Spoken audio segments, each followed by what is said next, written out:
بسم اللہ الرحمن الرحیم۔ اچھا جی، آج کا ہمارا ٹاپک ہے حفاظت قرآن، یعنی قرآن کی حفاظت، قرآن کو محفوظ کرنے کے بارے میں۔ قرآن مجید اللہ تعالیٰ کا کلام ہے، یہ آخری آسمانی کتاب ہے۔ اس سے قبل نازل ہونے والی کتابیں منسوخ ہیں۔ منسوخ یعنی اب نہ تو ان کی تلاوت کی جائے گی اور نہ ہی ان کے احکامات پر عمل کیا جائے گا، کیونکہ مکمل شریعت قرآن مجید ہے۔ یہ کتاب پوری انسانیت کے لیے قیامت تک ہدایت اور رہنمائی کے فرائض سر انجام دیتی رہے گی۔ باری تعالیٰ نے اس کتاب کی حفاظت کے انتظامات کچھ اس طرح سے کیے ہیں۔ پہلی چیز، اللہ کا وعدہ ہے کہ یہ کتاب محفوظ رہے گی۔ اس سے قبل جو کتابیں نازل ہوتی رہیں وہ اپنی شکل اور صورت برقرار نہ رکھ سکیں، اور نہ ہی اللہ تعالیٰ نے ان کی حفاظت کا وعدہ کیا۔ ہاں، قرآن مجید کے لیے خود اللہ تعالیٰ کا فرمان ہے، اِنَّا نَحْنُ نَزَّلْنَا الذِّكْرَ وَإِنَّا لَهُ لَحَافِظُونَ، بے شک ہم نے یہ کتاب نازل کی اور ہم ہی اس کے نگہبان ہیں۔ یہ اللہ کے وعدے کا ہی سبب ہے کہ جو 1400 سال گزرنے کے باوجود قرآن مجید کا ایک ایک لفظ چوں کا توں محفوظ ہے، کمی بیشی سے بالکل پاک ہے، تحریف اور رد و بدل سے محفوظ ہے۔ یہ کتاب اپنی اصل شکل و صورت میں آج بھی موجود ہے اور انشاءاللہ قیامت تک موجود رہے گی۔ اچھا، پھر ہے طریقہ نزول، حفاظت کا ضامن۔ اس کتاب کا طریقہ نزول خود ہی اس کی حفاظت کا ضامن ہے۔ قرآن جیسے جیسے نازل ہوتا تھا، حضور اکرم صلی اللہ علیہ وسلم اس کو یاد کر لیتے تھے، اور پھر بعد ازاں صحابہ آپ صلی اللہ علیہ وسلم سے سن کر یاد کر لیتے تھے۔ ارشاد ربانی ہے، اِنَّ عَلَيْنَا جَمْعَهُ وَقُرْآنَهُ، یہ ہماری ذمہ داری ہے اسے جمع کرنا اور اس کا بیان کرنا۔ مکمل قرآن حکیم حالات اور ضروریات کے مطابق تقریباً 23 سال میں نازل ہوا، اور اس طریقہ نزول کی وجہ سے اسے تنزیل کا نام بھی دیا گیا۔ تنزیل یعنی مسلسل جو نازل ہوتا رہے تھوڑا تھوڑا کر کے۔ قرآن کا تھوڑا تھوڑا نازل ہونا اسے حفظ کرنے میں سہولت کا باعث بنا۔ قرآن کریم میں ارشاد ہے، وَنَزَّلْنَاهُ تَنزِيلًا، اور ہم نے اسے آہستہ آہستہ نازل کیا۔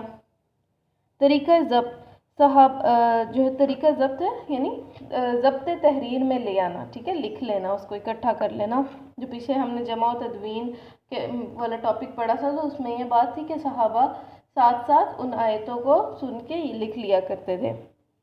صحابہ کرام نہ صرف قرآن مجید کو حفظ کرتے بلکہ ورثہ تحریر میں بھی لے آتے تھے۔ رسول اکرم صلی اللہ علیہ وسلم کے عہد میں جن چیزوں پر قرآن مجید لکھا جاتا تھا وہ حسب ذیل ہیں۔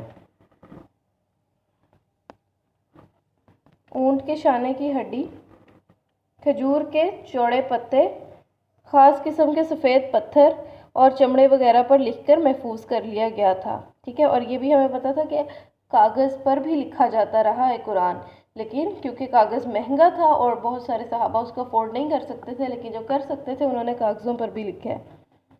حدیث کی کتابوں سے پتہ چلتا ہے کہ عہد رسالت میں کاتبان وحی کی تعداد 40 کے لگ بھگ تھی۔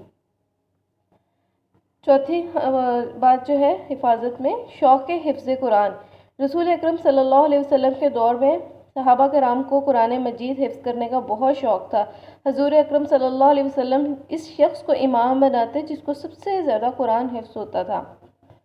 اچھا، اور اس میں نا یہ بھی بات تھی کہ کوئی صحابی چھوٹے بھی ہوتے تھے نا عمر میں، کم عمر صحابی بھی ہوتے تھے، لیکن ان کو قرآن زیادہ یاد ہوتا تھا، تو اللہ کے رسول ان کو بھی بنا دیتے تھے امام۔ اور اس طرح ایک واقعہ ہے کہ ایک بستی میں ایک صحابی تھے جنہوں نے نا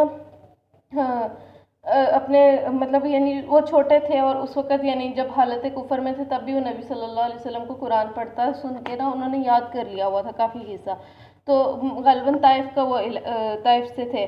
تو انہوں نے جب نبی صلی اللہ علیہ وسلم نے اس علاقے میں مسجد تھی وہاں پہ امام بنانا تھا، تو اس علاقے کے لوگوں کو اکٹھا کیا، تو پتہ چلا کہ جس کو سب سے زیادہ قرآن آتا ہے نا وہ یہ چھوٹا سا بچہ ہے۔ تو وہ جو صحابی تھے یعنی اسلام انہوں نے قبول کر لیا تھا نا، سب لوگ مسلمان ہو گئے تھے، لیکن ان میں اس بچے کو آتا تھا، انہوں نے ان کو امام بنا دیا، اور وہ یعنی اتنے چھوٹے سے تھے، اور جب وہ نماز پڑھانے لگے تو ان کے پیچھے سے نا جو ان کی ثوب تھی، جو ڈریس ہوتا ہے عربوں میں، وہ پھٹا ہوا تھا۔ تو وہاں پہ کیونکہ جو تھے عورتیں بھی نماز پڑھتی تھیں، مردوں کی جو پیچھے والی رو ہوتی ہے اس میں عورتیں بھی ہوتی تھیں، ایک عورت نے آواز دی کہ نا اپنے امام کو کوئی بتائے کہ اپنے آپ کو کور کیسے کرنا ہے، اس کو مطلب اس کو پچھلا حصہ تو اس کا کور ہو نا، ہمیں یہ تو نہ دیکھنا پڑے نماز پڑھاتے ہوئے۔ تو پھر تمام جو تھے مقتدی اس مسجد میں جو نماز پڑھتے تھے ان سب نے مل کے تو وہ جو امام تھے ان کو نئے کپڑے لے کے دیے، اور وہ اس بات پہ بڑا خوش تھے کہ مجھے جو ہے نا نئے کپڑے ملے۔ تو یعنی کرائٹیریا کیا تھا کہ عمر بھی نہیں دیکھی جاتی تھی امام بناتے ہوئے، یہ چیز دیکھی جاتی تھی کہ کس کو سب سے زیادہ قرآن یاد ہے۔ اچھا، پھر نبی صلی اللہ علیہ وسلم کی حدیث ہے، تم میں سے سب سے بہتر شخص وہ ہے جو خود قرآن سیکھتا ہے اور دوسروں کو سکھاتا ہے۔ آپ صلی اللہ علیہ وسلم کی حیات طیبہ میں بہت سے صحابہ نے قرآن حفظ کر لیا تھا۔ مشہور حفاظ حضرت ابوبکر صدیق، حضرت عمر، حضرت عثمان، حضرت علی۔ اچھا، یہ تو یعنی یاد رکھنے کے لیے آسان سا کلیہ کہ جو چاروں خلفائے راشدین تھے وہ کاتبان وحی بھی تھے اور حفاظ قرآن بھی تھے۔ حضرت طلحہ، حضرت سعد، حضرت ابن مسعود، حضرت حذیفہ، حضرت سالم، حضرت ابو ہریرہ، عبداللہ بن سعید، عبداللہ بن عباس، عبداللہ بن زبیر، عائشہ، حفصہ، ام سلمہ انصاری، عبادہ بن صامت، معاذ، ابو حلیمہ، حضرت جمع بن جاریہ، خصالہ بن عبید، ابو موسیٰ اشعری، ابی بن کعب، ابو الدرداء، زید بن ثابت وغیرہ وغیرہ۔ اور زید بن ثابت کے بارے میں ہمیں پتہ ہے کہ انہیں قرآن لکھنے والی کمیٹی کا بھی بعد میں جو تھا سربراہ بنایا گیا تھا۔ اچھا، اس طرح حضور صلی اللہ علیہ وسلم کے عہد میں ہی ہزاروں لوگوں کو پورا قرآن زبانی حفظ ہو چکا تھا۔ حضرت عبداللہ بن عمر بن العاص کہتے ہیں، میں نے رسول اللہ صلی اللہ علیہ وسلم کی حیات طیبہ میں ہی پورا قرآن جمع کر لیا تھا اور ایک رات میں سب پڑھ ڈالتا تھا۔ آپ صلی اللہ علیہ وسلم کو معلوم ہوا تو آپ صلی اللہ علیہ وسلم نے ارشاد فرمایا کہ 1 مہینے میں ختم کیا کرو۔ آج کے دور میں بھی اگر ہم دیکھیں تو لاکھوں کی تعداد میں حفاظ کرام موجود ہیں۔ رمضان میں ایک ہی مسجد میں کئی حفاظ موجود ہوتے ہیں، بلکہ بہت سے حفاظ مسجد کے علاوہ بھی تراویح پڑھاتے ہیں۔ تعلیم اور تدریس قرآن۔ قرآن کی تعلیم اور تدریس مسلمانوں کا اولین فریضہ ہے۔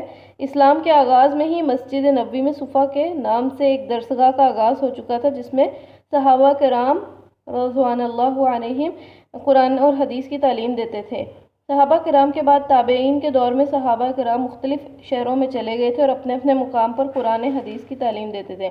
مدینہ میں حضرت عمر، زید بن ثابت، عبداللہ بن ثابت، عبداللہ بن عمر رضی اللہ عنہم تشریف فرما تھے، بلکہ مکہ میں حضرت معاذ بن جبل، کوفہ میں حضرت علی اور عبداللہ بن مسعود، بصرہ میں حضرت ابو موسیٰ اشعری اور حضرت انس بن مالک، شام میں معاذ، عبادہ بن صامت وغیرہ، مصر میں عبداللہ بن عمر بن العاص علم و فضل کے جوہر لٹا رہے تھے۔ اس طرح اب بھی قیامت تک لوگ تدریس کا فریضہ سر انجام دیتے رہیں گے۔ یہ تعلیم و تدریس بھی حفاظت قرآن کا ایک اہم ذریعہ ہے۔ اچھا، پھر ہے نماز میں تلاوت قرآن کی، ٹھیک ہے، قراءت صلاۃ۔ نماز مسلمانوں کی ایک عظیم عبادت ہے۔ دن میں 5 وقت فرض نمازیں، تہجد کے نوافل، جمعہ کی نماز، عیدین کی نمازیں، حج کے موقع پر تمام اہل اسلام کا اکٹھا ہو کر نمازیں پڑھنا، نماز تراویح، چاشت، اشراق کے نوافل، نماز استخارہ، نماز حاجات،